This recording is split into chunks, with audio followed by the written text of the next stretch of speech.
ഇരുളടഞ്ഞ മനസ്സിലെല്ലാം പുതുവെളിച്ചമെഴുതാം. ഇരുളടഞ്ഞ മനസ്സിലെല്ലാം പുതുവെളിച്ചമെഴുതാം. കാണാത്ത ലോകം കാണിക്കുകയും കേൾക്കാത്ത ശബ്ദം കേൾപ്പിക്കുകയും ചെയ്യുന്ന മാന്ത്രികരാണ് പല പുസ്തകങ്ങളും. മാനസദസ്സിന് വന്നതിന് പ്രിയപ്പെട്ട അധ്യാപകരെ, സുഹൃത്തുക്കളെ, നമുക്കേവർക്കും വായനയുടെ മഹത്വം വളരെയേറെ അറിയാം. വായനാ വാരത്തിന്റെ ഈ ദിനത്തിൽ ഇതാ ശ്രീനന്ദനെയും നിങ്ങളുടെ മുമ്പിൽ ഇതാ ഒരു കൊച്ചു സംഭാഷണം അവതരിപ്പിക്കുന്നു. ഹായ്, ഇതാരിത്? നിന്നെ അവിടെ കണ്ടിട്ട് എത്ര നാളായി? കൊറേ നാളായി. നീ എന്റെ യൂട്യൂബ് ചാനൽ കണ്ടില്ലേ? എനിക്ക് എന്തോരം ലൈക്സ് ആണെന്നറിയോ? അതിലോരോ വീഡിയോസും റീൽസും എടുക്കുന്നതിനിടയ്ക്ക് എനിക്ക് പഠിക്കാനൊന്നും സമയം കിട്ടാറില്ല. അല്ല, നീ എന്റെ വീഡിയോസ് കാണാറില്ലേ? ഞാൻ ഈ വീഡിയോസോ റീൽസോ ഒന്നും കാണാറില്ല. നിനക്കൊരു കത്ത് എഴുതാൻ നിൽക്കുകയായിരുന്നു. കത്തോ? നീ എനിക്കൊരു കത്ത് എഴുതണേ? വാട്സപ്പിലൊരു മെസ്സേജ് അയച്ചാൽ പോലെ. കത്ത് എഴുതുന്ന സുഖമൊന്നും വാട്സപ്പിൽ ഒരു മെസ്സേജ് അയച്ചാൽ കിട്ടില്ല. അതല്ല, ഇന്നാൾ നിന്റെ വീടിനടുത്തുള്ള സാറിനല്ലേ അവാർഡ് കിട്ടിയത്? അപ്പോഴാണ് ഞാൻ എന്നെ കുറിച്ച് ഓർക്കുന്നത്. പത്രമോ? ഏതു പത്രം? പത്രം വായിച്ചിട്ട് നാളായിട്ടറിയോ? ഞാനൊരു വീഡിയോ എടുക്കാൻ വന്ന. അല്ല, നീ എങ്ങോട്ടിപ്പോ പോകുന്നേ? ഞാൻ വായനശാലയിൽ പോവുകയാണ്. നീ അറിഞ്ഞില്ലേ? ഇന്ന് വായനാ ദിനമല്ലേ? TN പണിക്കരുടെ ഓർമ്മ ദിനമാണ്. 2-3 പുതിയ പുസ്തകം വന്നിട്ടുണ്ടത്രേ. ഞാനൊന്ന് പോയി നോക്കട്ടെ. ഇന്നാണോ ആ ദിനം? എല്ലാ ദിവസവും ഓരോ ദിനങ്ങളല്ലേ? ഇതൊക്കെ ഓർത്ത് വെക്കാനും നമുക്കെവിടെ സമയം? നീ ഇപ്പോഴും ഇങ്ങനെ തന്നെയാണേ. നീ പിന്നെ പണ്ടേ പഠിപ്പിക്കേ. നീ ഏതു കാലത്തെ ജീവിക്കണേ? ഇപ്പൊ എല്ലാം സ്മാർട്ട് ഫോണിലല്ലേ? ഇപ്പൊ ബുക്ക് വരെ ഫോണിൽ കിട്ടും. ബാങ്കിൽ പോലും പോകണ്ട, അതും ഫോണിൽ ചെയ്യണം.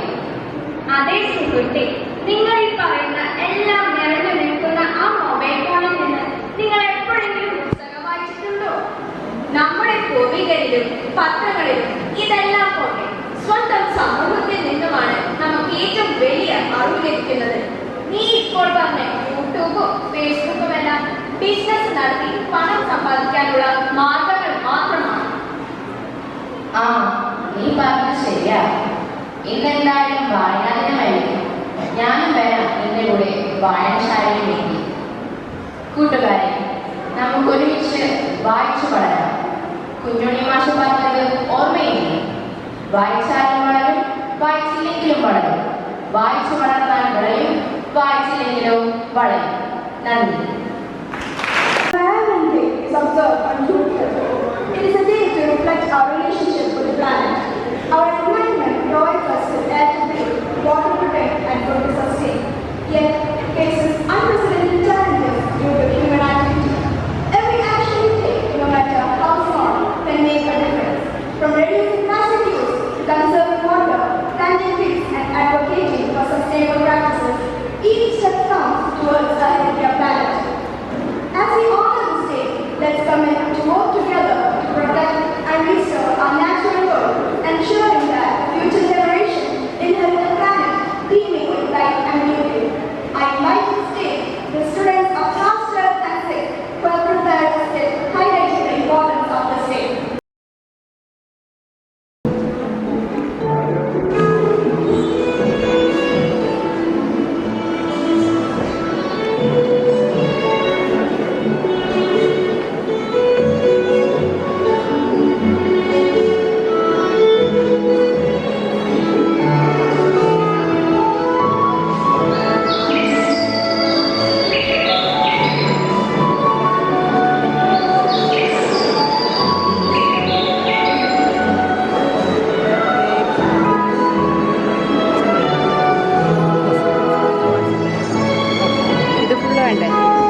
തിരുഹൃദയനാഥനെ